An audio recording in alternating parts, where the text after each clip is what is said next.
ਸਤਿ ਸ਼੍ਰੀ ਅਕਾਲ ਜੀ। ਤੁਸੀਂ ਵੇਖ ਰਹੇ ਹੋ ਪੰਜਾਬ ਮਿਲ USA TV। ਮੈਂ ਹਾਂ ਸੰਜੀਵ ਯਸ਼ ਖੰਨਾ। ਤੁਹਾਡਾ ਸਾਰਿਆਂ ਦਾ ਸਵਾਗਤ ਪੰਜਾਬ ਐਬਰੋਡ ਦੇ ਵਿੱਚ। ਸਟੂਡੀਓਜ਼ ਦੇ ਵਿੱਚ ਮੇਰੇ ਨਾਲ ਨੇ ਰਾਇਲ ਟਰੈਵਲਸ ਤੋਂ ਅਰਵਿੰਦਰ ਸਿੰਘ ਜੀ। ਬਹੁਤ ਬਹੁਤ ਤੁਹਾਡਾ ਸ਼ੁਕਰੀਆ ਵੀ ਔਰ ਵੈਲਕਮ ਵੀ ਸ਼ੋਅ ਦੇ ਵਿੱਚ। ਸਤਿ ਸ਼੍ਰੀ ਅਕਾਲ ਸੰਜੀਵ ਜੀ ਔਰ ਸਾਰੇ ਦਰਸ਼ਕਾਂ ਨੂੰ ਪਿਆਰ ਭਰੀ ਸਤਿ ਸ਼੍ਰੀ ਅਕਾਲ। ਸੋ ਸਾਡੇ ਦਰਸ਼ਕ ਹਮੇਸ਼ਾ ਇਹ ਪੁੱਛਦੇ ਨੇ ਕਿ ਅਮਰੀਕਾ ਨੇ ਕਦੋਂ ਨਾਰਮਲ ਹੋਣਾ, ਕਦੋਂ ਅਪਾਇੰਟਮੈਂਟਸ ਦੇਣੀਆਂ ਸ਼ੁਰੂ ਕਰਨੀਆਂ ਨੇ, ਕਿਉਂਕਿ ਬੜਾ ਬੈਕਲੌਗ ਇਕੱਠਾ ਹੋ ਗਿਆ ਐਪਲੀਕੇਸ਼ਨਸ ਨੂੰ ਲੈ ਕੇ। ਸਾਰੇ ਜਾਣੇ ਆਪਣੇ ਵੀਜ਼ੇ ਦੀ ਵੇਟ ਕਰਦੇ ਪਏ ਨੇ, ਸਟੂਡੈਂਟਸ ਵੀ, ਟੂਰਿਸਟ ਵੀ, ਹਰ ਪ੍ਰਕਾਰ ਦਾ ਵੀਜ਼ਾ ਵੇਟ ਹੋ ਰਹੀ ਆ। ਸੋ ਦੱਸੋ ਇਹ ਕਦੋਂ ਤੱਕ ਨਾਰਮਲ ਹੋਣ ਵਾਲਾ? ਸੰਜੀਵ ਜੀ ਅਸੀਂ ਕਾਫੀ ਸ਼ੋਜ਼ ਤੋਂ ਲਗਾਤਾਰ ਗੱਲਬਾਤ ਕਰਦੇ ਸੀ ਕਿ ਅਪ੍ਰੈਲ ਦੇ ਵਿੱਚ ਦੇ ਗੋਇੰਗ ਟੂ ਅਨਾਉਂਸ ਸਮਥਿੰਗ। ਅਪ੍ਰੈਲ ਦੇ ਵਿੱਚ ਕੁਝ ਨਵੀਆਂ ਅਪਡੇਟਸ ਆਉਣਗੀਆਂ। ਅਪ੍ਰੈਲ 'ਚ ਕਾਫੀ ਚੀਜ਼ਾਂ ਦਾ ਖੁਲਾਸਾ ਹੋਏਗਾ। ਫਾਈਨਲੀ ਅਪਾਇੰਟਮੈਂਟਸ ਨੂੰ ਲੈ ਕੇ ਬਹੁਤ ਜ਼ਿਆਦਾ ਲਾਈਕ ਤੁਹਾਡੇ ਕੋਲ ਚੰਗੀਆਂ ਸੋਹਣੀਆਂ ਖਬਰਾਂ ਨਹੀਂ ਹੈਗੀਆਂ, ਬਟ ਸਿਸਟਮ ਨੂੰ ਲੈ ਕੇ ਕਾਫੀ ਹੈ ਕਿ ਸਿਸਟਮ ਨਵਾਂ ਅਪਡੇਟ ਕੀਤਾ ਉਹਨਾਂ ਨੇ ਔਰ ਨਵੇਂ ਜਿਹੜੇ ਸੌਫਟਵੇਅਰ ਆ ਉਹ ਲਾਈਕ ਉਹਨਾਂ ਨੂੰ ਕੁਝ ਦਿਸ਼ਾ ਨਿਰਦੇਸ਼ ਦਿੱਤੇ ਆ ਕਿ ਕਿਸ ਤਰੀਕੇ ਦੀਆਂ ਅਪਾਇੰਟਮੈਂਟਸ ਦੇਣੀਆਂ ਹੈ। ਔਰ ਇਹਦੇ ਵਿੱਚ ਸਟੂਡੈਂਟਸ ਲਈ ਥੋੜੀ ਬਹੁਤ ਇੱਕ ਨਿਰਾਸ਼ਾ ਵਾਲੀ ਚੀਜ਼ ਵੀ ਹੈ ਕਿ ਸਟੂਡੈਂਟਸ ਜਿੰਨੀਆਂ ਵੀ ਅਪਾਇੰਟਮੈਂਟਸ ਲਗਾਤਾਰ ਮਿਲਦੀਆਂ ਸੀਗੀਆਂ ਉਹਦੇ 'ਚ ਜਿਹੜੇ ਨਵੇਂ ਸਟੂਡੈਂਟਸ ਆ ਉਹਨਾਂ ਲਈ ਇਟਸ ਆਲ ਗੁੱਡ। ਸੋ ਨਵੇਂ ਸਟੂਡੈਂਟਸ ਲਈ ਸਭ ਕੁਝ ਚੰਗਾ ਹੈ, ਬਟ ਜਿਹੜੇ ਮਲਟੀਪਲ ਟਾਈਮ ਰਿਫਿਊਜ਼ਲ ਹੋਏ ਪਏ ਜਾਂ ਜਿਹੜੇ ਇੱਕ ਵਾਰੀ ਰਿਫਿਊਜ਼ ਹੋਇਆ ਪਿਆ ਸਟੂਡੈਂਟ ਆ ਉਹ ਦੁਬਾਰਾ ਅਗਰ ਅੰਬੈਸੀ ਜਾਣਾ ਚਾਹੁੰਦੇ ਤਾਂ ਉਹਦੇ ਲਈ ਦਿੱਕਤ ਹੈ ਇਸ time. Okay, because US embassy ਨੇ ਆਪਣੀ ਰਿਪੋਰਟ ਦੇ ਵਿੱਚ ਲੱਭਿਆ ਹੈ ਪਿਛਲੇ ਸਾਲ ਕਿ ਪਿਛਲੇ ਸਾਲ ਜਦੋਂ ਬਾਕੀ ਸਾਰੀ ਤਮਾਮ ਅੰਬੈਸੀਜ਼ ਬੰਦ ਸੀ, ਇਕੱਲਾ US ਅੰਬੈਸੀ ਖੁੱਲੀ ਸੀ। ਔਰ ਜਦੋਂ ਇਹ ਕੌਂਸੂਲੇਟ ਓਪਨ ਸੀ ਜੁਲਾਈ 'ਚ ਆਈ ਗੈਸ ਦੇ ਓਪਨਡ ਅਪ, ਜੁਲਾਈ 21 ਦੇ ਵਿੱਚ ਉਹਨਾਂ ਨੇ ਸ਼ੁਰੂਆਤ ਕੀਤੀ। ਔਰ ਜਦੋਂ ਇਹ ਖੁੱਲਿਆ ਸਾਰੇ ਪਾਸੇ ਅਨਾਉਂਸਮੈਂਟਸ ਇੱਕਦਮ ਸੀਗੀਆਂ ਕਿ US ਵੀਜ਼ਾਸ ਦੇ ਰਹੇ ਆ ਔਰ ਬਾਕੀ ਕੋਈ ਕੰਟਰੀ ਵੀਜ਼ਾ ਨਹੀਂ ਦੇ ਰਿਹਾ।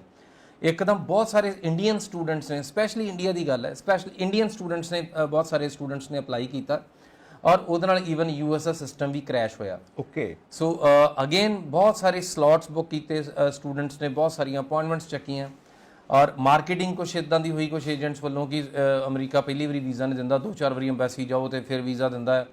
ਸੋ ਸਟੂਡੈਂਟਸ ਅੰਬੈਸੀ ਜਾ ਰਹੇ ਸੀ, ਆ ਰਹੇ ਸੀ, ਫਿਰ ਬਾਰ-ਬਾਰ ਜਾ ਰਹੇ ਸੀ। ਸੋ ਰਿਪੀਟ ਹੋ ਰਹੀ ਸੀ ਇੱਕ ਚੀਜ਼। ਸੋ ਅੰਬੈਸੀ ਨੇ ਆਪਣੇ ਐਨਾਲਿਸਿਸ ਵਿੱਚ ਲੱਭਿਆ ਕਿ ਜਿਹੜੇ ਸਟੂਡੈਂਟਸ ਅਪਲਾਈ ਕਰ ਰਹੇ ਸੀ ਉਸ ਸਮੇਂ ਦੇ ਵਿੱਚ ਉਹਦੇ ਵਿੱਚੋਂ ਬਹੁਤੇ ਜਿਹੜੇ ਸਟੂਡੈਂਟਸ ਆ ਉਹ ਜੈਨੂਇਨ ਸਟੂਡੈਂਟ ਨਹੀਂ ਹੈਗੇ ਸੀ। ਓਕੇ, ਮੀਨਸ ਉਹਨਾਂ ਨੂੰ ਆਪਣੀ ਚਾਹੇ ਅਕੈਡਮਿਕਸ ਦਾ ਨਹੀਂ ਪਤਾ, ਚਾਹੇ ਪ੍ਰੋਗਰੈਸ਼ਨ ਦਾ ਨਹੀਂ ਪਤਾ, ਚਾਹੇ ਕੀ ਪੜ੍ਹਿਆ ਉਹਦੇ ਬਾਰੇ ਨਹੀਂ ਪਤਾ, ਜਾਂ ਕਿਹੜੀ ਯੂਨੀਵਰਸਿਟੀ ਬਾਰੇ ਜਾਣਕਾਰੀ ਹੈ। ਸੋ ਇਹ ਤਮਾਮ ਜਾਣਕਾਰੀਆਂ ਉਹਨਾਂ ਕੋਲ ਨਹੀਂ ਸੀਗੀਆਂ। ਸੋ ਬਹੁਤ ਸਾਰੀ ਈਵਨ ਅੰਬੈਸੀ ਨੂੰ ਨਿਰਾਸ਼ਾ ਹੋਈ ਕਿ ਅਸੀਂ ਕੋਵਿਡ ਦੇ ਸਮੇਂ ਦੇ ਵਿੱਚ ਕੰਮਕਾਰ ਕਰ ਰਹੇ ਹਾਂ ਔਰ we are being taken for granted ਕਿ ਸਾਨੂੰ ਮਤਲਬ ਬਾਰ-ਬਾਰ ਸਟੂਡੈਂਟਸ ਜਿਹੜੇ ਆ ਲਾਈਕ ਚੰਗੇ ਸਟੂਡੈਂਟਸ ਨਹੀਂ ਆ ਉਹ ਬਾਰ-ਬਾਰ ਆ ਕੇ ਤੰਗ ਕਰ ਰਹੇ ਆ। So this year they have come up with a formula ਕਿ ਜਿਹੜਾ ਸਟੂਡੈਂਟ ਇੱਕ ਵਾਰੀ ਰਿਫਿਊਜ਼ ਹੋਇਆ ਆ ਉਹਨੂੰ ਦੁਬਾਰਾ ਇਸ ਸਾਲ ਦੇ ਵਿੱਚ ਸੀਟ ਮਿਲਣੀ, ਅਪਾਇੰਟਮੈਂਟ ਮਿਲਣੀ ਮੁਸ਼ਕਲ ਹੈ। ਓਕੇ, ਸੋ ਇਹਦੇ 'ਚ ਇੱਕ ਨਵਾਂ ਸ਼ੁਰੂਆਤੀ ਵਿੱਚ ਇੱਕ ਕੁਐਸਚਨ ਐਡ ਕੀਤਾ ਹੈ ਕਿ ਤੁਹਾਡੀ ਜਿਹੜੀ ਰਿਫਿਊਜ਼ਲ ਹੈ ਉਹ ਪਿਛਲੇ 12 ਮਹੀਨਿਆਂ ਦੇ ਦੌਰਾਨ ਹੋਈ ਹੈ। ਸੋ ਅਗਰ ਤੁਸੀਂ ਟਿਕ ਕਰਦੇ ਹੋ ਤਾਂ ਯਕੀਨ ਮੰਨੋ ਤੁਹਾਡਾ ਅਪਾਇੰਟਮੈਂਟਸ ਵਾਲੇ ਪਾਸੇ ਨੂੰ ਰਸਤਾ ਹੀ ਬੰਦ ਹੋ ਜਾਣਾ ਹੈ। ਸੋ ਜਿਹੜੇ ਸਟੂਡੈਂਟਸ ਬਾਰ-ਬਾਰ ਅਪਲਾਈ ਕਰਦੇ ਸੀ, ਜਿਹੜੇ ਏਜੰਟਸ ਕੁਝ ਇਸ ਤਰੀਕੇ ਨਾਲ ਗਾਈਡ ਕਰ ਰਹੇ ਸੀ ਕਿ ਤੁਸੀਂ ਅੰਬੈਸੀ ਬਾਰ-ਬਾਰ ਜਾਓਗੇ ਤਾਂ ਵੀਜ਼ਾ ਤਾਂ ਮਿਲਣਾ, ਬਿਕੋਜ਼ ਤੁਸੀਂ ਕਿਸੇ ਵੀ ਸੋਸ਼ਲ ਮੀਡੀਆ ਦੇ ਉੱਪਰ ਕਿਸੇ ਪਲੇਟਫਾਰਮ ਦੇ ਉੱਪਰ ਖੋਲ ਕੇ ਕੋਈ ਸਾਲ ਕੁ ਪੁਰਾਣੇ ਕਮਰਸ਼ੀਅਲਸ ਵੇਖੋਗੇ ਜਿਹੜੀਆਂ ਕੁਝ ਏਜੰਸੀਜ਼ ਵੱਲੋਂ, ਤੇ ਬਾਰ-ਬਾਰ ਇਹੀ ਇੱਕੋ ਗੱਲ ਹੀ ਕਹੀ ਗਈ ਕਿ ਅਮਰੀਕਾ ਇੱਕ ਵਾਰੀ ਤੇ ਵੀਜ਼ਾ ਦਿੰਦਾ ਹੀ ਨਹੀਂ ਜੀ, 3-4 ਵਾਰੀ ਤੁਹਾਨੂੰ ਅੰਬੈਸੀ ਜਾਣਾ ਪਊਗਾ ਤੇ ਫਿਰ ਜਾ ਕੇ ਵੀਜ਼ਾ ਮਿਲਣਾ। ਐਂਡ ਕੁਝ ਏਜੰਸੀਜ਼ ਦੇ ਉਹਨਾਂ ਨੇ ਫਾਰਮੂਲਾ ਬਣਾਇਆ ਸੀ ਕਿ 3 ਅੰਬੈਸੀ ਦੀਆਂ ਫੀਸਾਂ ਇਕੱਠੀਆਂ ਇਨਕਲੂਡ ਕਰਕੇ ਹੀ ਤੁਹਾਨੂੰ ਅਪਲਾਈ ਕਰਾਉਂਦੇ ਸੀ, ਚਾਹੇ ਤੁਹਾਡਾ ਵੀਜ਼ਾ ਪਹਿਲੀ ਵਾਰੀ 'ਚ ਵੀ ਆ ਜਾਏ। ਔਰ ਅਸੀਂ ਕਦੀ ਇਸ ਗੱਲ ਨਾਲ ਇਤਫਾਕ ਨਹੀਂ ਰੱਖਿਆ।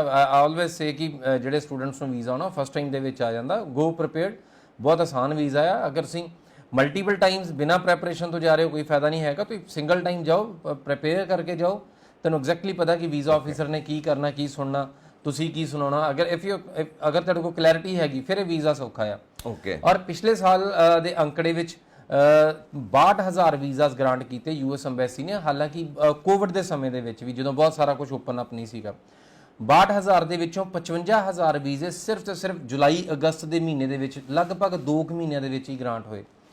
ਸੋ ਜਿਹੜੀ ਅਸੀਂ ਅਗਰ ਅੰਬੈਸੀ ਦੀ ਐਫੀਸ਼ੀਐਂਸੀ ਦੇ ਉੱਪਰ ਗੱਲ ਕਰੀਏ ਤਾਂ ਬਹੁਤ ਵੱਡਾ ਨੰਬਰ ਇਹਨਾਂ ਨੇ ਬਹੁਤ ਥੋੜੇ ਸਮੇਂ ਦੇ ਵਿੱਚ ਵੀਜ਼ਾਸ ਨੂੰ ਐਪਲੀਕੇਸ਼ਨ ਨੂੰ ਪ੍ਰੋਸੈਸ ਕੀਤਾ।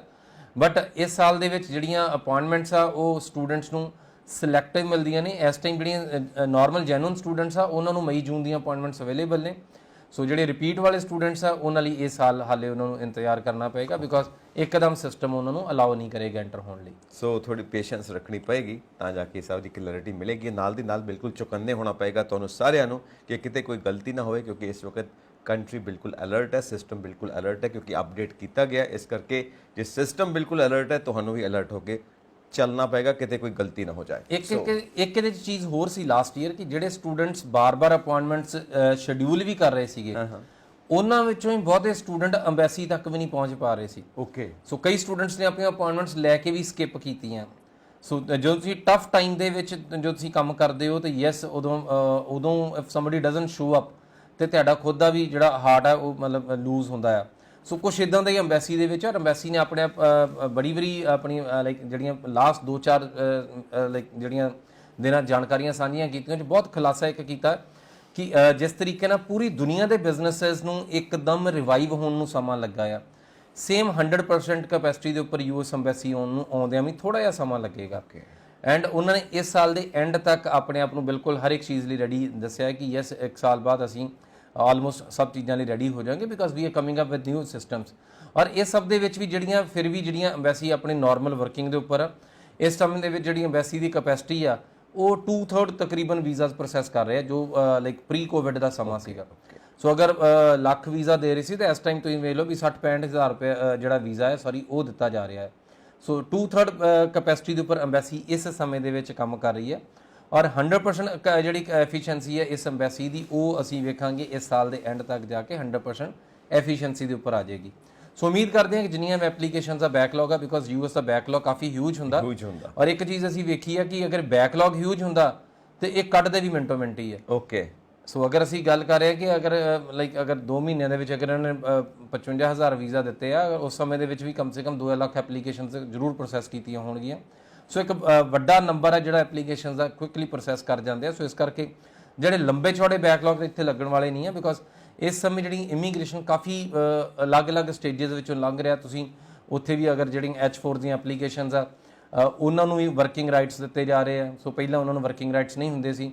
ਸੋ ਇਸ ਤਰੀਕੇ ਨਾਲ ਹੀ F2 ਦੀਆਂ ਐਪਲੀਕੇਸ਼ਨਸ ਆ ਉਹਨਾਂ ਨੂੰ ਵਰਕਿੰਗ ਰਾਈਟਸ ਨਹੀਂ ਹੁੰਦੇ। ਹੋ ਸਕਦਾ ਫਿਊਚਰ 'ਚ ਉਹਦੇ ਬਾਰੇ ਵੀ ਕੁਝ ਬਿੱਲ ਸੁਣਨ ਨੂੰ ਮਿਲੇ। ਸੋ ਇਸ ਸਮੇਂ ਟਰਾਂਸਫਾਰਮੇਸ਼ਨ ਦਾ ਸਮਾਂ ਹੈ। ਸੋ ਹਰ ਇੱਕ ਚੀਜ਼ ਦੇ ਵਿੱਚ ਨਵੀਆਂ ਨੀਤੀਆਂ ਅਪਣਾਈਆਂ ਜਾ ਰਹੀਆਂ ਔਰ ਸਾਡੇ ਲਾਈਕ ਜਿੰਨੇ ਵੀ ਸਪੈਕਟੇਟਰਸ ਆ ਉਹਨਾਂ ਲਈ ਬਹੁਤ ਜਲਦ ਜਿੰਨੇ ਵੀ ਹੋਰ ਨਵੀਂ ਅਪਡੇਟਸ ਹੋਣਗੀਆਂ ਉਹ ਅਸੀਂ ਤੁਹਾਡੇ ਰੂਬਰੂ ਜ਼ਰੂਰ ਕਰਦੇ ਜਾਵਾਂਗੇ। ਜੀ ਬਿਲਕੁਲ ਜ਼ਰੂਰ। ਸੋ ਅਰਵਿੰਦਰ ਜੀ ਅਗਲਾ ਸਵਾਲ ਇਹ ਆਉਂਦਾ ਜ਼ਿਹਨ ਦੇ ਵਿੱਚ ਕਿ ਆਪਾਂ ਸਟੂਡੈਂਟਸ ਦੀ ਗੱਲ ਕਰ ਰਹੇ ਹਾਂ, ਸਟੱਡੀ ਵੀਜ਼ਾ ਦੀ ਗੱਲ ਕਰ ਰਹੇ ਹਾਂ, ਇਸ ਵਕਤ ਐਟ ਪ੍ਰੈਜ਼ੈਂਟ ਅਮਰੀਕਾ ਦੇ ਵਿੱਚ ਸਟੇਟਸ ਦੇ ਵਿੱਚ ਕਿੰਨੇ ਸਟੂਡੈਂਟਸ ਨੇ ਜੋ ਉੱਥੇ ਰਹਿ ਰਹੇ ਨੇ ਤੇ ਆਪਣੀ ਸਟੱਡੀਜ਼ ਕੰਟੀਨਿਊ ਕਰ ਰਹੇ ਨੇ? ਅਮਰੀਕਾ ਦੇ ਵਿੱਚ ਸਾਡੀ ਜਿਹੜੀ ਸਟੂਡੈਂਟਸ ਦਾ ਗ੍ਰਾਫ ਆ ਬੜਾ ਕੁਇਕਲੀ ਗਰੋ ਹੋਇਆ। ਅਗਰ ਅਸੀਂ ਥੋੜਾ ਪਿੱਛੇ ਜਾਈਏ ਜਦੋਂ ਕਿ ਸਟੂਡੈਂਟਸ ਨੇ ਜਾਣਾ ਸ਼ੁਰੂ ਕੀਤਾ, ਅਗਰ ਲਾਈਕ 2007-8 ਦੀ ਬਾਅਦ ਦੀ ਗੱਲ, ਜਦੋਂ 12-13 ਤੱਕ ਆਉਂਦਿਆਂ ਜਿਹੜੇ ਸਟੂਡੈਂਟਸ ਦੀ ਤਾਦਾਦ ਸੀਗੀ ਉਹ ਲਗਭਗ 96,000 ਸਟੂਡੈਂਟ ਸੀ ਉਸ ਸਮੇਂ ਦੇ ਵਿੱਚ। ਔਰ ਇਸ ਚੀਜ਼ ਨੂੰ 18-19 ਤੱਕ ਲਗਭਗ 5 ਸਾਲ ਬਾਅਦ ਇਹ ਸਟੂਡੈਂਟ ਤਕਰੀਬਨ ਡਬਲ ਤੋਂ ਵੱਧ ਗਏ ਸੀ। ਸੋ 2 ਲੱਖ ਤੋਂ ਕਰੀਬ ਜਿਹੜੇ ਲਾਸਟ ਡਾਟਾ ਜਿਹੜਾ 2019 ਦਾ 18-19 ਦਾ ਆ 2 ਲੱਖ ਪਲੱਸ ਸਟੂਡੈਂਟਸ ਇੰਡੀਅਨ ਨੇ ਇਸ ਸਮੇਂ ਦੇ ਵਿੱਚ। ਔਰ ਇੱਕ ਚੀਜ਼ ਚੰਗੀ ਹੈ ਕਿ ਜਿਹੜੇ ਸਾਡੇ ਇੰਡੀਅਨ ਸਟੂਡੈਂਟਸ ਆ ਇਹਨਾਂ ਦੀ ਪਰ ਕੈਪੀਟਾ ਇਨਕਮ ਇਹ ਲੋਕਲਸ ਨਾਲੋਂ ਜ਼ਿਆਦਾ ਹੁੰਦੀ ਹੈ। ਜਦੋਂ ਸਾਡੇ ਸਟੂਡੈਂਟਸ ਆ ਇਹ ਇੰਪਲੋਏਬਿਲਿਟੀ ਵੱਲ ਨੂੰ ਜਾਂਦੇ ਆ, ਇਹ ਜਿਹੜੇ ਲੋਕਲਸ ਨੇ ਉਹਨਾਂ ਤੋਂ ਇਹਨਾਂ ਦੀ ਇਨਕਮ ਆਲਮੋਸਟ ਡਬਲ ਹੁੰਦੀ ਹੈ। ਔਰ ਜਿਹੜੀ ਸਾਡੀ ਜਿਹੜੀ ਆਪਣੀ ਇੰਡੀਅਨ ਕਮਿਊਨਿਟੀ ਆ ਇਹਦੀ ਜਿਹੜੀ ਅਗਰ ਅਸੀਂ ਯੂਐਸ ਦੇ ਵਿੱਚ ਲੋਕਾਂ ਦੀ ਗੱਲਬਾਤ ਕਰੀਏ ਤੇ ਇਹਦੇ ਚੋਂ ਅਗੇਨ 2/3 ਜਿਹੜੇ ਲੋਕ ਨੇ ਉਹ ਗ੍ਰੈਜੂਏਟਸ ਨੇ।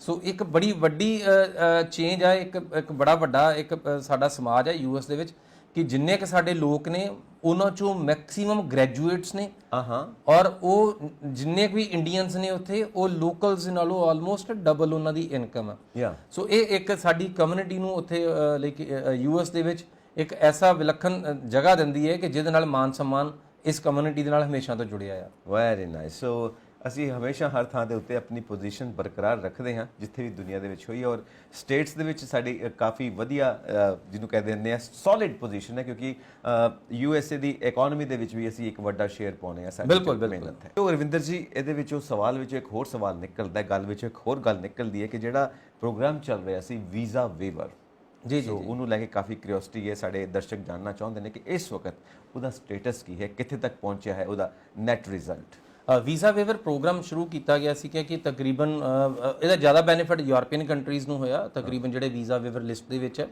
ਸੋ ਇੰਡੀਅਨਸ ਦੇ ਲਈ ਇਹਦੇ ਵਿੱਚ ਜਿਹੜੇ ਰਿਪੀਟਡ ਵੀਜ਼ਾਸ ਆ ਉਹਦੀ ਕੈਟਾਗਰੀ ਸੀ ਕਿ ਅਗਰ ਤੁਹਾਡੇ ਕੋਲ ਆਲਰੇਡੀ ਕੋਈ ਵੀਜ਼ਾ ਹੈਗਾ ਕਿਸੇ ਸਬ ਕਲਾਸ ਦੇ ਵਿੱਚ ਆਲਰੇਡੀ ਵੀਜ਼ਾ ਗ੍ਰਾਂਟ ਹੋਇਆ ਔਰ ਉਸ ਤੋਂ ਬਾਅਦ ਤੁਹਾਡਾ ਕੋਈ ਰਿਫਿਊਜ਼ਲ ਨਹੀਂ ਹੈਗਾ ਔਰ 2008 ਤੋਂ ਬਾਅਦ ਦਾ ਵੀਜ਼ਾ ਗ੍ਰਾਂਟ ਹੋਇਆ ਹੋ ਔਰ ਉਹਦੇ ਵਿੱਚ ਤੁਸੀਂ ਵੀਜ਼ਾ ਦੁਬਾਰਾ ਪ੍ਰਾਪਤ ਕਰਨ ਲਈ ਤੁਹਾਨੂੰ ਡ੍ਰੌਪ ਬਾਕਸ ਐਪਲੀਕੇਸ਼ਨ ਹੈ। ਸੋ ਉਹਦੇ ਤੁਹਾਨੂੰ ਅਗੇਨ ਇੰਟਰਵਿਊ ਨਹੀਂ ਜਾਣਾ ਪੈਂਦਾ ਸੀ। ਸੋ ਵੀਜ਼ਾ ਵੇਵਰ ਦਾ ਐਗਜ਼ੈਕਟਲੀ ਮਤਲਬ ਇਹ ਹੈ ਕਿ ਤੁਹਾਨੂੰ ਇੰਟਰਵਿਊ ਦੇ ਉਹ ਜਿਹੜੇ ਪ੍ਰਕਿਰਿਆ ਉਸ ਦੌਰ ਤੋਂ ਤੁਹਾਨੂੰ ਬਾਰ-ਬਾਰ ਗੁਜ਼ਰਨਾ ਨਹੀਂ ਪਏਗਾ, ਰਿਪੀਟ ਨਹੀਂ ਹੋਏਗਾ। ਯੈਸ। ਸੋ ਇਹਦਾ ਜਨਰਲੀ ਲਾਈਕ ਇੰਡੀਆ ਦੇ ਵਿੱਚ ਅਗਰ ਅਸੀਂ ਵੇਖਿਆ ਕਿ ਜਿਹੜੇ ਟੂਰਿਸਟ ਐਪਲੀਕੈਂਟਸ ਨੇ, ਟੂਰਿਸਟ ਵੀਜ਼ਾ ਵਾਲੇ ਐਪਲੀਕੈਂਟਸ ਨੇ, ਉਹਨਾਂ ਨੂੰ ਇਸ ਡ੍ਰੌਪ ਬਾਕਸ ਦਾ ਫਾਇਦਾ ਹੋਇਆ ਆ। ਸੋ ਜਿਹੜੀਆਂ ਸਾਡੇ ਕੋਲ H1 ਜਾਂ H4 ਵਾਲੀਆਂ ਐਪਲੀਕੇਸ਼ਨਸ ਆ ਉਹਨਾਂ ਨੂੰ ਇਹਦੇ 'ਚ ਫਾਇਦਾ ਹੋਇਆ ਹੈ। ਸੋ ਜਿਹੜੇ ਸਟੂਡੈਂਟਸ F1 ਦੇ ਵਿੱਚ ਆਲਰੇਡੀ ਸੀ, ਜਿਹੜੇ ਪੜ੍ਹ ਰਹੇ ਸੀ, ਉਹਨਾਂ ਨੇ ਇੰਡੀਆ ਵਾਪਸ ਆਉਣਾ ਸੀ, ਵੀਜ਼ਾਸ ਐਕਸਪਾਇਰ ਹੋਏ ਜਾਂ ਆਏ ਹੋਏ ਸੀ, ਉਹਨਾਂ ਨੇ ਦੁਬਾਰਾ ਵੀਜ਼ਾਸ ਲਏ ਆ ਤੇ ਉਹਨਾਂ ਨੂੰ ਵੀ ਫਾਇਦਾ ਹੋਇਆ ਹੈ। ਬਟ ਅਗਰ ਅਸੀਂ ਜਿਹੜੀ ਕੈਟਾਗਰੀ ਸਭ ਤੋਂ ਵੱਧ ਇੰਪੋਰਟੈਂਟ ਸੀਗਾ ਕਿ ਜੋ ਉਹਨਾਂ ਨੇ ਵੀਜ਼ਾ ਵੇਵਰ ਪ੍ਰੋਗਰਾਮ ਦਾ ਜਿਹੜਾ ਬਾਈਂਡਿੰਗ ਜਿਹਨੂੰ ਅਸੀਂ ਕਹਿੰਦੇ ਕਿ ਨੀਂਹ ਪੱਥਰ ਰੱਖਿਆ ਉਹ ਇਹ ਸੀਗਾ ਕਿ ਉਹ ਪਹਿਲਾਂ ਤੋਂ ਹੀ ਹੈ ਕਿ ਅਗਰ ਤੁਸੀਂ ਸੇਮ ਕਲਾਸ ਦੇ ਵਿੱਚ ਵੀਜ਼ਾ ਲੈਂਦੇ ਹੋ ਲਾਈਕ ਟੂਰਿਸਟ ਵੀਜ਼ਾ ਵਰਗੀਆਂ ਐਪਲੀਕੇਸ਼ਨ ਤੁਹਾਨੂੰ ਪਹਿਲਾਂ ਤੋਂ ਹੀ ਵੇਵਰ ਆ ਜਾਂਦਾ ਹੁੰਦਾ ਸੀ।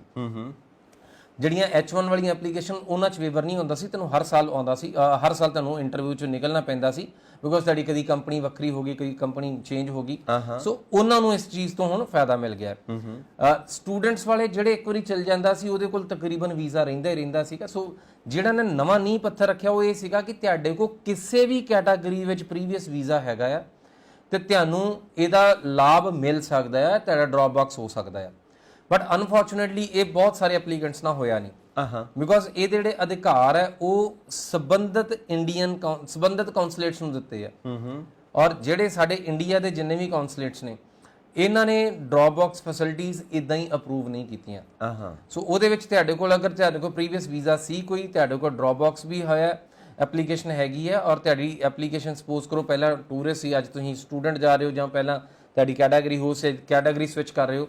ਸੋ ਸਵਿਚਿੰਗ ਵਾਲੇ ਪੋਜੀਸ਼ਨਸ ਦੇ ਵਿੱਚ ਜਿਹੜੀਆਂ ਨੇ ਇਸ ਸਮੇਂ ਦੇ ਵਿੱਚ ਇੰਟਰਵਿਊਜ਼ ਉਹਨਾਂ ਨੂੰ ਵੀ ਕਾਲ ਕੀਤੀਆਂ ਜਾ ਰਹੀਆਂ। ਸੋ ਵੀਜ਼ਾ ਵੇਵਰ ਦੀ ਜਿਹੜੀ ਸਥਿਤੀ ਆ ਉਹ ਬਿਕੋਜ਼ ਜਦ ਅਸੀਂ ਲਾਸਟ ਪ੍ਰੋਗਰਾਮ ਦੇ ਵਿੱਚ ਵੀ ਕੀਤਾ ਸੀਗਾ, ਇਹਦਾ ਬੈਨੀਫਿਟ ਬਹੁਤ ਸਾਰੇ ਇੰਡੀਅਨਸ ਨੂੰ ਜਿੱਦਾਂ ਹੀ ਸੋਚਿਆ ਕਿ ਨਵੇਂ ਰੂਪ 'ਚ ਹੋਏਗਾ, ਨਵੇਂ ਰੂਪ 'ਚ ਤੇ ਹੋਣ ਨਹੀਂ ਵਾਲਾ ਬਿਕੋਜ਼ ਅਗਰ ਪੇਰੈਂਟਸ ਦੇ ਕੋਲ ਵੀਜ਼ਾ ਹੈਗਾ ਕਿਤੇ ਐਕਸਪਾਇਰ ਹੋ ਗਿਆ ਸੀ, ਬੱਚੇ ਦਾ ਜੇ ਵੀਜ਼ਾ ਆਇਆ ਉਹਨੂੰ ਛੱਡਣ ਜਾਣਾ ਤਾਂ ਉਹਨਾਂ ਨੂੰ ਡ੍ਰੌਪ ਬਾਕਸ ਵੀਜ਼ਾ ਮਿਲ ਜਾਏਗਾ। ਬਟ ਜਿਨ੍ਹਾਂ ਕੋਲ ਨਹੀਂ ਹੈਗਾ ਉਹਨਾਂ ਨੂੰ ਤਾਂ ਮਿਲ ਨਹੀਂ ਰਿਹਾ। ਔਰ ਅਗਰ ਤੁਹਾਡੀ ਕੈਟਾਗਰੀ ਸਵਿਚ ਹੋ ਰਹੀ ਹੈ, ਅਗਰ ਤੁਸੀਂ ਵੀਜ਼ਾ ਦੀ ਕੈਟਾਗਰੀ ਸਵਿਚ ਕਰ ਰਹੇ ਹੋ, ਤੁਸੀਂ ਲਾਈਕ B1 B2 ਤੋਂ F1 ਦੇ ਵਿੱਚ ਆ ਰਹੇ ਹੋ, ਫਿਰ ਤੁਹਾਨੂੰ ਇੰਟਰਵਿਊ ਲਈ ਕਾਲ ਹੈਗੀਆਂ। ਸੋ ਇਸ ਕਰਕੇ ਡ੍ਰੌਪ ਬਾਕਸ ਦਾ ਸਿੱਧਾ ਫਾਇਦਾ ਸਾਡੇ ਸਟੂਡੈਂਟਸ ਨੂੰ ਖਾਸ ਕਰਕੇ ਨਹੀਂ ਹੈਗਾ ਔਰ ਹਾਲੇ ਲਾਈਕ ਬਹੁਤ ਸਾਰੀਆਂ ਹਾਲੇ ਨਵੀਆਂ ਜਿਹੜੀਆਂ ਅਪਡੇਟਸ ਆਉਣਗੀਆਂ ਤੁਹਾਨੂੰ ਇਹਦੇ ਬਾਰੇ। ਔਰ ਇਸ ਪ੍ਰੋਗਰਾਮ ਦਾ ਜਿਹੜਾ ਆਗਾਜ਼ ਹੈ ਇਹ ਕੀਤਾ ਇਸ ਸਾਲ ਹੈ ਬਟ ਇਹ ਇਸ ਸਾਲ ਦੇ ਐਂਡ ਤੱਕ ਚੱਲਣਾ ਹੈ, ਦਸੰਬਰ 2022 ਤੱਕ ਚੱਲਣਾ ਹੈ। ਸੋ ਹੋ ਸਕਦਾ ਕਿਸੇ ਵੀ ਸਮੇਂ ਦੇ ਵਿੱਚ ਕੋਈ ਇਦਾਂ ਦਾ ਸਮਾਂ ਫਿਰ ਆਵੇ ਕਿ ਜਿੱਥੇ ਵੀਜ਼ਾ ਵੇਵਰ ਨੂੰ ਅਪਰੂਵਲ ਦੇਣੇ ਸ਼ੁਰੂ ਕਰ ਦੇਣ। So as of now, as of today ਇਹ ਨਹੀਂ ਹੈਗਾ। ਸੋ ਇਸੇ ਤਰੀਕੇ ਨਾਲ ਇਹ ਅਨਾਉਂਸਮੈਂਟ ਦੀ ਲਾਸਟ ਈਅਰ ਹੋਈ ਸੀ ਬਟ ਉਦੋਂ ਵੀ ਇਨਸਟੈਂਟਲੀ ਇੱਥੇ ਲਾਗੂ ਨਹੀਂ ਹੋਇਆ ਸੀਗਾ। ਸੋ ਸਾਡੇ ਜਿਹੜੇ ਲਾਗੂ ਹੋਇਆ ਕਾਫੀ ਦੇਰ ਬਾਅਦ ਹੋਇਆ, ਇੰਪਲੀਮੈਂਟੇਸ਼ਨ ਸਾਡੀ ਲੇਟ ਹੋਈ ਹੈ ਔਰ ਅਗੇਨ ਜਿਹੜਾ ਇਹਦੀ ਹੁਣ ਐਗਜ਼ੀਕਿਊਸ਼ਨ ਇਸ ਦਸੰਬਰ ਤੱਕ ਹੈ।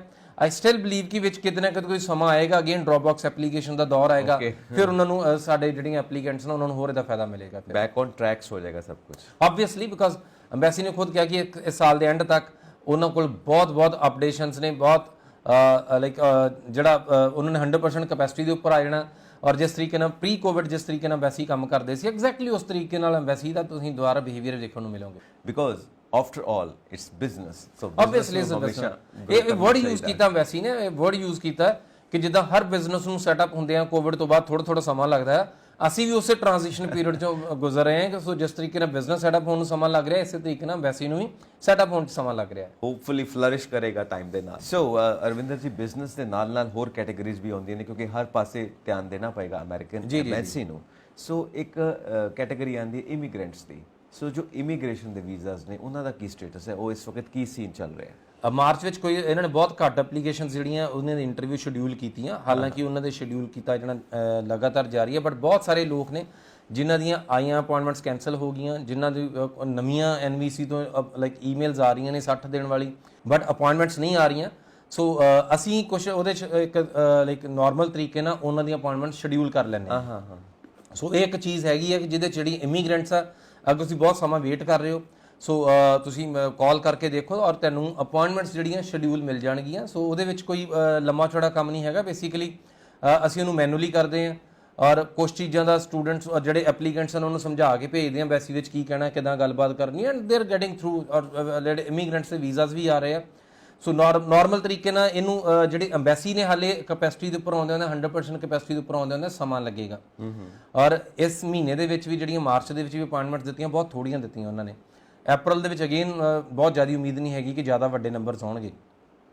ਸੋ ਜਿਹੜੇ ਐਪਲੀਕੈਂਟਸ ਦੀਆਂ ਤੁਹਾਡੇ ਕੋਲ ਤਰੀਕਾਂ ਨਹੀਂ ਆ ਰਹੀਆਂ, ਸੋ ਤੁਸੀਂ ਮੇਰੇ ਨਾਲ ਗੱਲਬਾਤ ਕਰ ਸਕਦੇ ਹੋ। ਸੋ ਉਹਦੇ ਵਿੱਚ ਅਸੀਂ ਅਸਿਸਟ ਕਰ ਸਕਦੇ ਹਾਂ ਤੁਹਾਨੂੰ। ਔਰ ਤੁਸੀਂ ਉਹਦੇ ਜਿਹੜੀਆਂ ਨਾਰਮਲ ਤਰੀਕੇ ਨਾਲ ਐਮਬੈਸੀ ਜਾਣਾ ਹੈ, ਤੁਹਾਡੇ ਐਨਵੀਸੀ ਦੇ ਕੇਸ ਦੇ ਉੱਪਰ ਕੋਈ ਇਫੈਕਟ ਨਹੀਂ ਪੈਂਦਾ ਔਰ ਤੁਹਾਡੀਆਂ ਅਪਾਇੰਟਮੈਂਟਸ ਜਿਹੜੀਆਂ ਸ਼ਡਿਊਲ ਹੋ ਜਾਂਦੀਆਂ। ਬਿਕੋਜ਼ ਜਿਹੜਾ VFS ਹੈ ਉਹ ਅਲੱਗ ਹੈ, ਜਿਹੜੀ ਅਪਾਇੰਟਮੈਂਟ ਸ਼ਡਿਊਲ ਕਰਨ ਵਾਲੀ ਜਿਹੜੀ ਏਜੰਸੀ ਹੈ ਉਹ ਅਲੱਗ ਹੈ। ਜਿਹੜਾ ਐਨਵੀਸੀ ਤੋਂ ਵੰਸ ਕੇਸ ਕਲੋਜ਼ ਹੋ ਗਿਆ ਉਸ ਤੋਂ ਬਾਅਦ ਇਹ US ਐਮਬੈਸੀ ਨੂੰ ਆ ਜਾਂਦਾ ਹੈ। US ਐਮਬੈਸੀ ਦਾ ਕੰਮ ਹੈ ਮੁੜ ਕੇ ਤੁਹਾਨੂੰ ਲਾਈਕ ਇੰਟਰਵਿਊ ਕਰਨਾ ਹੈ। ਔਰ ਇਹਦੇ ਵਿੱਚ ਜਿਹੜਾ ਪਹਿਲਾ ਕੰਮ ਹੈ ਉਹ VFS ਵਾਲਾ ਕੰਮ ਕਰਨਾ ਹੈ। ਸੋ VFS ਨੂੰ ਅਸੀਂ ਲਾਈਕ ਈਮੇਲਸ ਕਰਦੇ ਹਾਂ ਔਰ ਯੈਸ ਸਾਨੂੰ ਉੱਥੋਂ ਅਪਾਇੰਟਮੈਂਟਸ ਮਿਲ ਜਾਂਦੀਆਂ। ਸੋ ਜਿਹਦੇ ਨਾਲ ਸਾਰੇ ਐਪਲੀਕੈਂਟਸ ਦਾ ਫਾਇਦਾ ਵੀ ਰਹਿੰਦਾ ਹੈ। ਓਕੇ, ਮਤਲਬ ਇਹਦੇ ਵਿੱਚ ਵੀ ਸੌਰਟ ਆਊਟ ਹੋ ਸਕਦਾ ਹੈ ਸਾਰੇ ਮਾਮਲੇ। ਇਸੇ ਤਰੀਕੇ ਨਾਲ ਹੀ ਹੈ ਬਿਕੋਜ਼ 100% ਹਰ ਇੱਕ ਚੀਜ਼ ਲਾਈਕ ਜਿਸ ਤਰੀਕੇ ਨਾਲ ਸਿਸਟਮ ਪਹਿਲਾਂ ਸੀ ਉਸ ਤਰੀਕੇ ਨਾਲ ਨਹੀਂ ਹੈਗਾ। ਵੈਸੇ ਹੀ ਖੁਦ ਕਹਿ ਰਹੀ ਹੈ ਕਿ 100% ਵਰਕਿੰਗ ਸਾਡੀ ਉਸ ਤਰੀਕੇ ਨਾਲ ਨਹੀਂ ਹੈਗੀਆਂ। ਸੋ ਅਸੀਂ ਮੈਨੂਅਲੀ ਸ਼ਡਿਊਲ ਕਰ ਲੈਂਦੇ ਹਾਂ। ਸੋ ਉਹਦੇ ਵਿੱਚ ਐਪਲੀਕੈਂਟ ਥੋੜਾ ਬਹੁਤ ਜਾ ਕੇ VFS ਗੱਲਬਾਤ ਕਰਦੇ ਨੇ ਔਰ ਯੈਸ ਉਹਨਾਂ ਦਾ ਸ਼ਡਿਊਲ ਨਾਰਮਲ ਨਿਕਲ ਜਾਂਦਾ ਹੈ। ਓਕੇ, ਸੋ ਹੁਣ ਕੈਟਾਗਰੀ ਆਉਂਦੀ ਹੈ ਟੂਰਿਸਟ ਵੀਜ਼ਾ ਦੀ, ਕਿਉਂਕਿ ਜੋ ਮੇਰੇ ਦਰਸ਼ਕ ਟੂਰਿਸਟ ਵੀਜ਼ਾ ਵਿੱਚ ਇੰਟਰਸਟਿਡ ਨੇ ਨਾਰਾਜ਼ ਹੋ ਜਾਣਗੇ ਜੇ ਮੈਂ ਉਹਨਾਂ ਦੀ ਗੱਲ ਨਾ ਕੀਤੀ। ਸੋ ਖਾਸ ਤੌਰ ਤੇ ਜਾਣਨਾ ਚਾਹੁੰਦੇ ਨੇ ਕਿਉਂਕਿ ਆਪਾਂ ਹਮੇਸ਼ਾ ਗੱਲ ਕਰਦੇ ਹਾਂ ਕਿ ਸਮਰ ਬੈਸਟ ਸੀਜ਼ਨ ਹੁੰਦਾ ਕਿ ਤੁਸੀਂ ਬਾਹਰ ਜਾਓ, ਉੱਥੇ ਆਈਸ ਪਿਘਲ ਚੁੱਕੀ ਹੈ, ਬਿਲਕੁਲ ਓਪਨ ਹੋ ਚੁੱਕਾ ਹੈ, ਤੁਸੀਂ ਜਾ ਕੇ ਸੈਰ ਸਪਾਟਾ ਕਰ ਸਕਦੇ ਹੋ, ਤੁਹਾਨੂੰ ਅੰਦਰ ਲੁੱਕ ਕੇ ਬੈਠਣ ਦੀ ਕੋਈ ਲੋੜ ਨਹੀਂ, ਠੰਡ ਨਹੀਂ ਲੱਗੂਗੀ। ਸਿੱਧੀ ਭਾਸ਼ਾ 'ਚ ਆਪਾਂ ਗੱਲ ਕਰੀਏ ਸੋ ਟੂਰਿਸਟ ਵੀਜ਼ਾ ਦਾ ਕੀ ਸਟੇਟਸ ਹੈ, ਕਿਉਂਕਿ ਲੋਕ ਹਮੇਸ਼ਾ ਚਾਹੁੰਦੇ ਨੇ ਛੁੱਟੀਆਂ ਦਾ ਸਮਾਂ ਹੈ। ਟੂਰਿਜ਼ਮ ਹਾਲੇ ਬਹੁਤ ਜ਼ਿਆਦਾ ਫਲਰਿਸ਼ ਨਹੀਂ ਹੋਏਗਾ ਹਾਲੇ ਬਿਕੋਜ਼ ਜਿਸ ਤਰੀਕੇ ਨਾਲ ਇਟ ਵਾਸ ਐਕਸਪੈਕਟਡ ਕਿ ਅਗਰ ਉਹਨਾਂ ਨੇ ਸਮਰ ਨੂੰ ਕੈਚ ਕਰਨਾ ਹੈ ਤਾਂ yes then April is the time. So ਹਾਲਾਂਕਿ ਇਹ ਅਫੀਸ਼ੀਅਲ ਨਹੀਂ ਹੈਗਾ। ਸੋ ਕਿਸੇ ਨਿਊਜ਼ ਚੈਨਲ ਦੇ ਪੱਤਰਕਾਰ ਨੇ ਕਿਸੇ ਲਾਈਕ ਅੰਬੈਸੀ ਦੇ ਨਾਲ ਗੱਲਬਾਤ ਕੀਤੀ ਹੈ ਐਂਡ ਅੰਬੈਸੀ ਨੇ ਵੀ ਅਫੀਸ਼ੀਅਲੀ ਅਨਾਉਂਸ ਨਹੀਂ ਕੀਤਾ। ਉਹਦੇ 'ਚ ਉਹਨਾਂ ਨੇ ਕਲੀਅਰ ਕੀਤਾ ਕਿ ਅਸੀਂ ਲਾਈਕ ਜਿਹੜਾ US ਦਾ ਟਰੈਵਲਿੰਗ ਹੈ ਉਹ ਨਵੇਂ ਵਿਜ਼ਟਰਸ ਲਈ ਸੈਪਟੰਬਰ ਤੋਂ ਓਪਨ ਕਰਨ ਜਾ ਰਹੇ ਹਾਂ। ਓਕੇ, ਸੋ ਨਵਿਆਂ ਦੀ ਅਗਰ ਟਰੈਵਲਿੰਗ ਸੈਪਟੰਬਰ ਤੋਂ ਓਪਨ ਅਪ ਹੋ ਜਾ ਰਹੀ ਹੈ ਤਾਂ ਦੈਨ ਅਸੀਂ ਐਕਸਪੈਕਟ ਕਰ ਸਕਦੇ ਹਾਂ ਕਿ ਜੁਲਾਈ ਅਗਸਤ ਉਹ ਸਮਾਂ ਆ ਜਿਹਦੇ ਵਿੱਚ ਐਪਲੀਕੇਸ਼ਨਸ ਦਾ ਸਮਾਂ ਰਹੂਗਾ। ਸੋ ਜੁਲਾਈ ਅਗਸਤ ਦੇ ਵਿੱਚ ਐਪਲੀਕੇਸ਼ਨਸ ਜਾਣਗੀਆਂ ਔਰ ਸੈਪਟੰਬਰ ਤੱਕ ਸਟੂਡੈਂਟ ਜਿਹੜੇ ਐਪਲੀਕੈਂਟਸ ਆ ਜਿਹੜੇ ਵਿਜ਼ਟਰਸ ਆ ਉਹ US ਦਾ ਰੁੱਖ ਕਰ ਪਾਉਣਗੇ। ਔਰ ਜਿੱਦਾਂ ਅਸੀਂ ਉਮੀਦ ਕਰ ਰਹੇ ਸੀਗੇ ਕਿ ਅਪ੍ਰੈਲ ਦੇ ਵਿੱਚ ਸਾਨੂੰ ਕੁਝ ਅਪਾਰਟਮੈਂਟਸ ਬਹੁਤ ਕੁਇਕਲੀ ਮਿਲਣ ਲੱਗਣਗੇ ਔਰ ਜਦੋਂ ਮੈਂ ਵੇਖਦਾ ਕਈ ਵਾਰੀ ਸ਼ੋਅ ਦੇ ਥੱਲੇ ਸਭ ਤੋਂ ਵੱਧ ਜਿਹੜੇ ਕਮੈਂਟਸ ਆ ਉਹ ਕੱਲੀਆਂ ਅਪਾਇੰਟਮੈਂਟਸ ਬਾਰੇ ਹੁੰਦੇ B1 B2 ਦੀਆਂ ਅਪਾਇੰਟਮੈਂਟਸ ਦੱਸੋ। ਸੋ B1 B2 ਦੇ ਉੱਪਰ ਕਲੈਰਿਟੀ ਹੈ ਔਰ ਹਾਲਾਂਕਿ it is not official but still ਜੁਲਾਈ ਅਗਸਤ ਤੋਂ ਪਹਿਲਾਂ ਬਹੁਤ ਜ਼ਿਆਦਾ ਕੁਝ ਸੁਣਨ ਨੂੰ ਨਹੀਂ ਮਿਲੇਗਾ। So guys you need to wait. So ਆਪਣੀਆਂ ਐਪਲੀਕੇਸ਼ਨਸ ਤਦ ਤੱਕ ਲਈ ਤੁਹਾਡੀਆਂ ਹੋਲਡ ਤੇ ਰਹਿਣਗੀਆਂ ਔਰ ਅੰਬੈਸੀ ਦੀਆਂ ਫੀਸਾਂ ਜਿਹੜੀਆਂ ਸੀ ਅਗਰ ਕਿਸੇ ਨੇ ਪੇ ਕੀਤੀਆਂ ਹੋਈਆਂ ਪਹਿਲਾਂ 1 ਸਾਲ ਲਈ ਸਿਰਫ ਵੈਲਿਡ ਹੁੰਦੀ ਸੀ, ਉਹਦਾ ਲਾਈਕ ਮਿਆਦ ਵਧਾ ਦਿੱਤੀ ਉਹਨਾਂ ਨੇ ਕਿ ਅਗਰ ਤੁਸੀਂ 1 ਸਾਲ ਦੇ ਵਿੱਚ ਯੂਜ਼ ਨਹੀਂ ਕੀਤੀਆਂ। ਸੋ ਕੋਵਿਡ ਵਾਲਾ ਸਮੇਂ ਉਹ ਲਾਈਕ ਜਿਹੜੀ ਤੁਹਾਡੀ ਪੁਰਾਣੀ ਐਪਲੀਕੇਸ਼ਨ ਫੀ ਪੇ ਕੀਤੀ ਪਈ ਹੈ $160 ਜਿਹੜੇ ਤੁਸੀਂ ਐਕਸਿਸ ਬੈਂਕ ਜਾ ਕੇ ਪੇ ਕਰਦੇ ਹੋ, ਸੋ ਉਹ ਵੈਲਿਡ ਰਹਿਣਗੀਆਂ। ਸੋ ਟੂਰਿਜ਼ਮ ਬਹੁਤ ਜ਼ਿਆਦਾ ਨਹੀਂ ਹੋਏਗਾ ਬਟ ਸਟੂਡੈਂਟਸ ਬਹੁਤ ਕੁਇਕਲੀ ਮੂਵ ਕਰਨਗੇ, ਇਮੀਗ੍ਰੈਂਟਸ ਬਹੁਤ ਕੁਇਕਲੀ ਮੂਵ ਕਰਨਗੇ। ਸੋ ਬਾਕੀ ਕੈਟਾਗਰੀਜ਼ ਦੇ ਵਿੱਚ ਤਕਰੀਬਨ US ਦਾ ਜ਼ੋਰ ਰਹੇਗਾ ਬਟ ਜਿਹੜੇ ਟੂਰਿਸਟ ਆ ਉਹਨਾਂ ਨੂੰ ਥੋੜਾ ਹੋਰ ਇੰਤਜ਼ਾਰ ਕਰਨਾ ਪਏਗਾ। ਸੋ ਅਗਰ ਤੁਹਾਡੇ ਵੀਜ਼ਾ ਵੇਵਰ ਵਾਲੀਆਂ ਐਪਲੀਕੇਸ਼ਨਸ ਨੇ ਜਾਂ ਤੁਹਾਡੇ ਕੋਲ ਪ੍ਰੀਵੀਅਸ ਵੀਜ਼ਾਸ ਐਕਸਪਾਇਰਡ ਨੇ ਸੋ ਉਹ ਐਪਲੀਕੇਸ਼ਨ ਤੁਸੀਂ ਮੂਵ ਕਰ ਸਕਦੇ ਹੋ। ਉਹਨਾਂ ਦਾ ਸਮਾਂ ਹੈਗਾ ਕਿ ਉਹਦੇ ਵਿੱਚ ਤੁਹਾਨੂੰ ਲਾਈਕ ਕੋਈ ਡਿਲੇ ਨਹੀਂ ਹੈ। ਸੋ ਉਹਦੇ ਵਿੱਚ ਵੀ ਅਗਰ ਤੁਹਾਡੀ ਐਨੋਟੇਸ਼ਨ ਅਗਰ ਨਹੀਂ ਕੋਈ ਲਿਖੀ ਪਈ ਕਿ ਤੁਹਾਨੂੰ ਕੋਈ ਐਡੀਸ਼ਨਲ ਰਿਮਾਰਕਸ ਨਹੀਂ ਦਿੱਤੇ ਹੋਏ, ਸੋ ਜਿਹੜੇ ਸਟ੍ਰੇਟ ਵੀਜ਼ਾਸ ਨੇ ਉਹ ਹੀ ਇਕੱਲੇ ਇਸ਼ੂ ਹੋ ਰਹੇ ਨੇ। ਸੋ ਅਗਰ ਕਿਸੇ ਨੇ ਕਿਸੇ ਉੱਪਰ ਕੋਈ ਐਨੋਟੇਸ਼ਨ ਇਸ਼ੂਡ ਨੇ ਸੋ ਉਹਨਾਂ ਕੇਸਿਸ ਦੇ ਵਿੱਚ ਵੀ ਜਿਹੜੇ ਵੀਜ਼ਾ ਵੇਵਰ ਦੇ ਵਿੱਚ ਉਹਨਾਂ ਦੀ ਐਲੀਜੀਬਿਲਟੀ ਨਹੀਂ ਆਉਂਦੀ। ਸੋ ਅੱਜ ਦੇ ਐਪੀਸੋਡ ਦੇ ਵਿੱਚ ਸਿਰਫ ਇੰਨਾ ਹੀ, ਕਿਉਂਕਿ ਅਸੀਂ ਜਾਣਦੇ ਹਾਂ ਕਿ ਤੁਸੀਂ ਬਹੁਤ ਕੁਝ ਜਾਣਨਾ ਚਾਹੁੰਦੇ ਹੋ ਪਰ ਉਹਦੇ ਵਾਸਤੇ ਤੁਹਾਨੂੰ ਸਾਡੇ ਇਨਬਾਕਸ ਦੇ ਵਿੱਚ ਆਪਣੀਆਂ ਕੁਐਰੀਜ਼ ਆਪਣੇ ਸਵਾਲ ਭੇਜਣੇ ਪੈਣਗੇ। ਸੋ ਰਵਿੰਦਰ ਜੀ ਥੈਂਕ ਯੂ ਸੋ ਮਚ। ਸਾਡੇ ਦਰਸ਼ਕਾਂ ਨੂੰ ਕੁਝ ਕਹਿਣਾ ਚਾਹੋਗੇ? ਤੁਹਾਡੀ ਜਿੰਨੀ ਵੀ ਕੁਐਰੀਜ਼ ਹੈ ਤੁਸੀਂ ਜ਼ਰੂਰ ਸਾਨੂੰ ਲਿਖਿਆ ਕਰੋ, ਇਸ ਚੈਨਲ ਦੇ ਥੱਲੇ ਜ਼ਰੂਰ ਆਪਣਾ ਮੈਸੇਜ ਪਾਇਆ ਕਰੋ ਔਰ ਅਸੀਂ ਟਰਾਈ ਕਰਾਂਗੇ, ਕੋਸ਼ਿਸ਼ ਕਰਾਂਗੇ ਜਿੰਨੇ ਤੁਹਾਡੇ ਸਵਾਲ ਨੇ ਉਹਨਾਂ ਨੂੰ ਅਸੀਂ ਇਸ ਇੰਟਰਵਿਊ ਦਾ ਹਿੱਸਾ ਬਣਾਈਏ। ਬਿਕੋਜ਼ ਸਾਡਾ ਇਸ ਚੈਨਲ ਦਾ ਸਭ ਦਾ ਮੋਟਿਵ ਇੱਕ ਬਹੁਤ ਸਾਫ਼ ਮੋਟਿਵ ਹੈ ਕਿ ਜਾਣਕਾਰੀਆਂ ਦਾ ਤੁਹਾਡੇ ਕੋਲ ਕੋਈ ਥੋੜ ਨਾ ਹੋਵੇ, ਸੋ ਜਾਣਕਾਰੀਆਂ ਦਾ ਅਭਾਵ ਨਾ ਹੋਵੇ। ਸੋ ਜਾਣਕਾਰੀ ਜਿੰਨੀ ਵੱਧ ਤੋਂ ਵੱਧ ਤੁਹਾਡੇ ਤੱਕ ਪਹੁੰਚਦੀ ਹੋ ਸਕੇ, ਲੀਗਲਾਈਜ਼ ਜਾਣਕਾਰੀ ਤੁਹਾਡੇ ਤੱਕ ਪਹੁੰਚਦੀ ਹੋ ਸਕੇ, ਔਰ ਇਹੀ ਇੱਕ ਫਾਈਨਲ ਮੋਟਿਵ ਹੈ ਸਾਡਾ ਸਭ ਦਾ। ਸੋ ਕੋਈ ਕੁਐਸਚਨ ਪੁੱਛਣਾ ਚਾਹੁੰਦੇ ਹੋ ਇਸ ਇਹਦੇ ਵਿੱਚ ਮੈਸੇजेस ਵਿੱਚ ਜ਼ਰੂਰ ਟਾਈਪ ਕਰਿਆ ਕਰੋ, ਔਰ ਉਹਨਾਂ ਸਵਾਲਾਂ ਨੂੰ ਅਸੀਂ ਅਗਲੇ ਸ਼ੋਅ ਦਾ ਹਿੱਸਾ ਜ਼ਰੂਰ ਬਣਾਇਆ ਕਰਾਂਗੇ। ਸੋ ਅਰਵਿੰਦਰ ਜੀ, thank you very much for this wonderful talk. All the best. ਬਹੁਤ ਸ਼ੁਕਰੀਆ ਸੰਜੀਵ ਜੀ। ਸੋ ਤੁਹਾਡਾ ਵੀ ਬਹੁਤ ਬਹੁਤ ਸ਼ੁਕਰੀਆ ਕਿ ਤੁਸੀਂ ਹਮੇਸ਼ਾ ਪੰਜਾਬ ਐਬਰੋਡ ਦਾ ਹਿੱਸਾ ਬਣਦੇ ਹੋ। ਇਸੇ ਤਰ੍ਹਾਂ ਹੀ ਜਾਣਕਾਰੀ ਲੈਂਦੇ ਰਹੋ ਤੇ ਪੰਜਾਬ ਮੇਲ USA TV ਨੂੰ ਸਬਸਕ੍ਰਾਈਬ ਕਰੋ ਔਰ ਹਮੇਸ਼ਾ ਇਹਨਾਂ ਪ੍ਰੋਗਰਾਮਾਂ ਦਾ ਆਨੰਦ ਲਵੋ। ਬਹੁਤ ਬਹੁਤ ਸ਼ੁਕਰੀਆ। ਸਤਿ ਸ਼੍ਰੀ ਅਕਾਲ ਜੀ।